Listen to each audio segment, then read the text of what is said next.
આગળ જે વિડીયો જોયો હતો સોમનાથનો ધ્વજાજી ચડાવવાનું નક્કી કર્યું એ વિડીયો આજ કન્ટિન્યુ થાય છે. આજનું થઈ ગયું છે નક્કી. આ છે એની પોઈન્ટ પર મસાલાવાળા દાણા અને આ બધાય કલબલિયા બધા કેવા ગરમ ગરમ ખાવા મશગુલ છે. આમ જોતો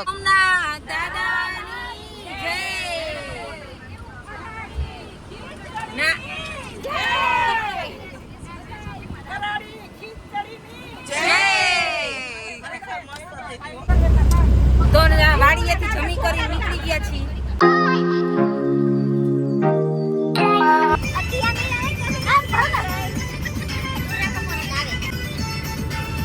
તો મને ન દેખાય ને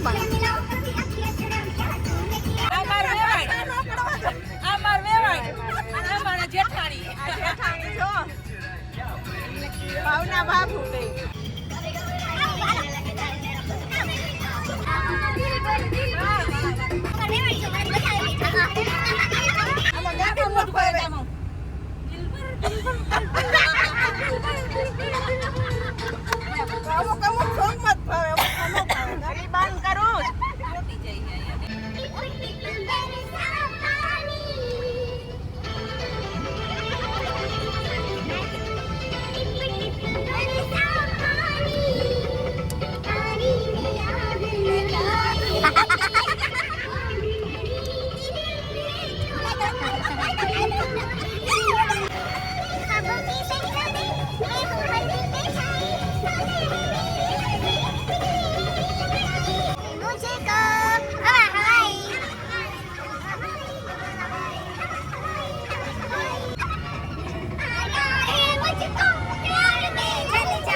જૂનાગઢ આવી ગયું છે અને હવે અમે જવાના છીએ રોપવે માં અંબાજી માના દર્શન કરવા.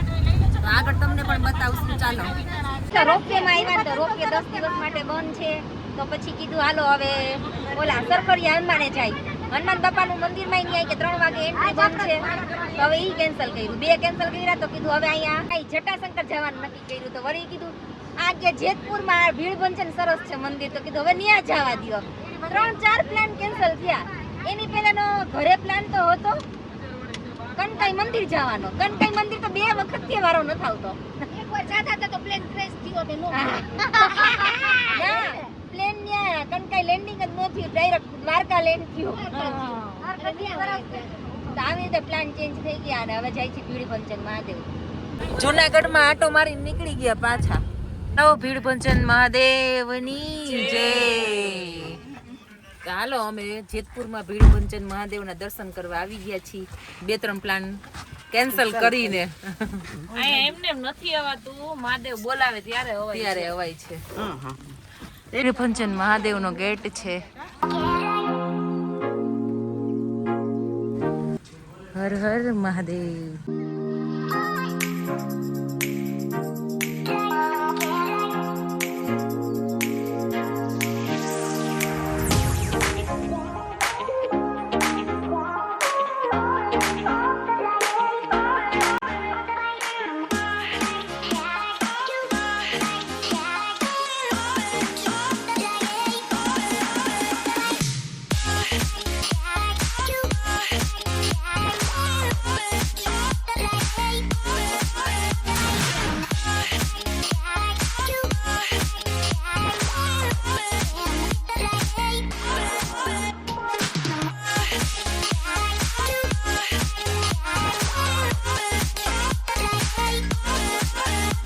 પ્રગટિયા બાજુમાં તમે જાઓ ને જણાધારી શિવની નીકળે ને રિઝલ્ટ ત્યાં ચરણ પાદુકા છે ને એ જાગૃત છે. ઈ જાગૃત છે.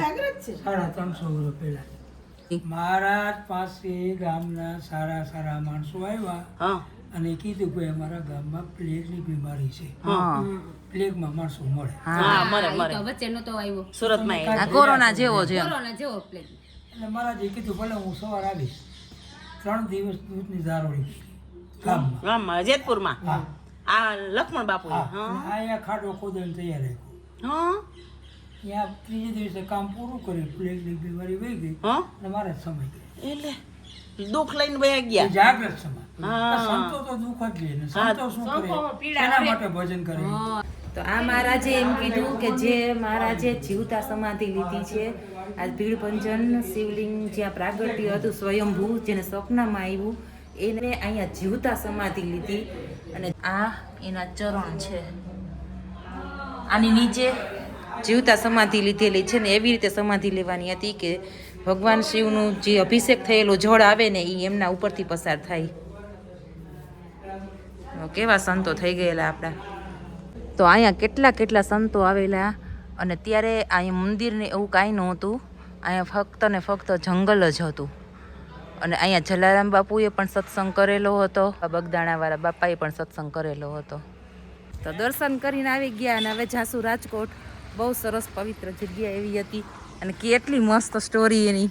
જે અને અહીંયા તો ઓહો તરબૂચ ખવડાવી અને ઘી ને ખજૂર ખવડાવે, ઓકાવી દીધા ખવડાવી. આમ જો આખો ડબ્બો ઘીનો ભરી ગયો.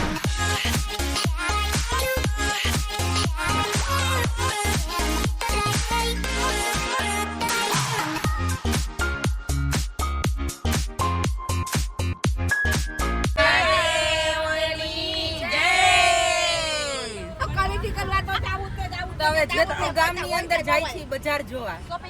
જ્યારથી જેતપુર આવ્યા હે ને ત્યારથી તો હરખાઈ ગયા હે. ગર્લ્સ સ્કૂલ બતાવીશ ને ઓલું બતાવીશ ને ઓલી કચોરી કેવી નવજીવનની કચોરી અમારી સ્કૂલ બતાવીશ. આ બે જેતપુરની માં જેઠાણી ને માર વેવાણ અને બે ઉપડી ગયું હે જેતપુર. આમ અહીંયા બધા ડ્રેસ જોવા આવ્યા છે.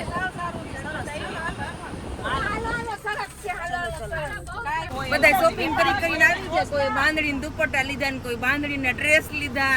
આ બધાને કચોરી લઈ હતી. શોપિંગ માં તો કચોરી ભૂલી ગયા બોલો.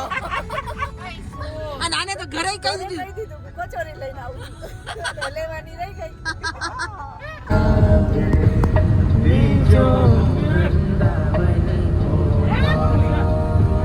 હાલો આવજો. જય શ્રી કૃષ્ણ.